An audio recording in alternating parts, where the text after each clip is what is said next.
Welcome, my weeaboo friends. Today I'm going to talk about a topic that is not unfamiliar to you. It is the topic of anime movies. Because recently I was watching the new Spy Family Code White, and I'm going to be honest, it was kind of shit. And not shit like for all anime movies ever. It was actually pretty good.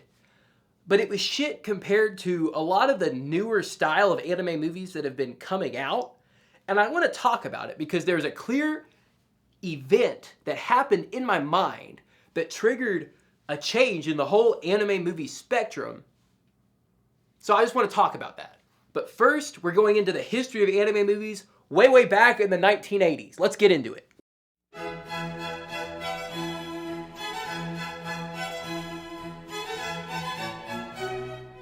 So, a quick crash course on anime history.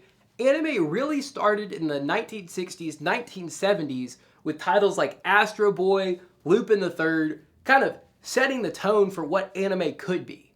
This was where Disney and Warner Brothers, all these big animator classics in the US were kind of starting to lose steam, and the anime market, or I guess the Japanese animators, started realizing, hey, we can do this shit too, and we can do it even fucking better. In the 80s and 90s, you started to see this shift from childish cartoons to more adult stuff. You got big heavy hitters like Hayao Miyazaki with the Ghibli movies coming out. You had some really cool art house sci-fi movies like Akira, Ghost in the Shell, Perfect Blue, really exploring things. And what all these early movies really had in common was a very theme-focused, very story-focused. They had a reason to exist. But by the time the late 90s, early 2000s rolled around, something else was taking precedent, and that was the money. You see, at this point, you'd started to evolve the big shonen franchises, which had hundreds of thousands of followers, and with them would spend hundreds of thousands of dollars on content. This is when movies started to turn from really story-based, really theme-driven, to more franchise-driven and appeasing the fans. Because you see, and I've talked about this on the channel before, anime studios are not paid any of the proceeds from the toys. They're not paid anything from the reruns and episodes of, shonen shows airing on TV. They don't get any of that. They basically just get an upfront fee for whatever episode they produce. So if I'm, say, the studio that makes One Piece, Studio Pierrot, and I'm making episodes, I'm making like $6,000 an episode of One Piece. I don't get any of the toy proceeds. All that goes to the mangaka who's sitting there, just freaking jacking himself off. What ended up happening, the big shonen anime studios started making movies because they got to keep more of the proceeds from it. And they couldn't just tell any old story with, say, the One Piece manga because, it's a story, they have integrity to hold up. So what they would do, they would make up their own shit. And that's where you get stuff like One Piece Red, One Piece Z, all the My Hero movies. You get the non-canon shonen movie. They're movies that really don't have any reason to fucking exist. Movies that fall into this category are going to be, of course, your One Pieces, your Dragon Ball movie, and of course your My Hero movies. And the problem with these movies is really twofold.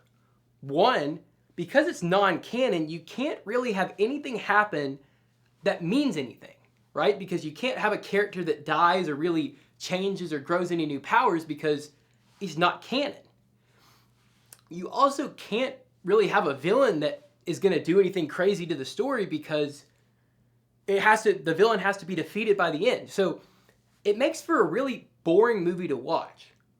On top of that, typically these movies, right, they have a much higher standard for animation quality. So you're taking animations and animator resources away from the actual show and putting them onto a movie that doesn't really mean anything. So the actual show is suffering in quality because of it. It just pisses me off. But then everything changed when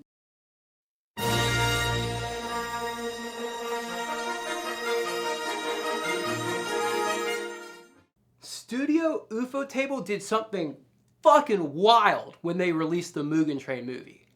They took a legitimate canon portion of the manga and said, fuck it. We're gonna adapt this shit into a movie and release it. And it did crazy numbers. See, by adapting an essential arc of the story that was, unmissable, all the fans of the manga had to go out to the theaters to watch it. It wasn't just some obscure thing for the super hardcore, dedicated fans like it was before. It was a legit portion of the story. Not only that, they timed it at the release, or I guess kind of towards the end of the COVID lockdowns. So people were antsy, they were jittered up at home. Of course they're gonna go to the movie theater, watch some badass fucking Japanese people kick some demons' butt. So you ended up with a movie that drew more fans into the franchise, grossed $507 million at the global box office, the biggest movie of the year, and not only that, it's the biggest anime movie ever, beating out its closest competitors at the time by like just about double, which is just bonkers. Now, of course, since doing this, the anime industry has been in an uproar. Everybody and their brother's doing this now. And I'm looking at you, Studio Mappa. Nobody fucking likes you guys. You have all kinds of titles getting canon movies. You have Blue Lock, you have Jujutsu Kaisen, you have Kaguya, I have a whole list over here of just anime movies or anime series that are getting canon movies now, right? And it's almost comical because it makes so much sense.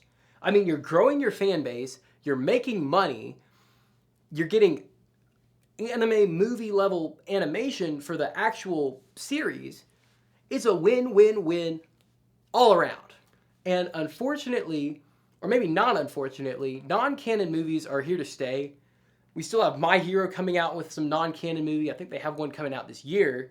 You have One Piece still, and of course, movies as recent as Code White have come out being non-canon. And maybe they're not all that bad. You get to see other aspects of the story.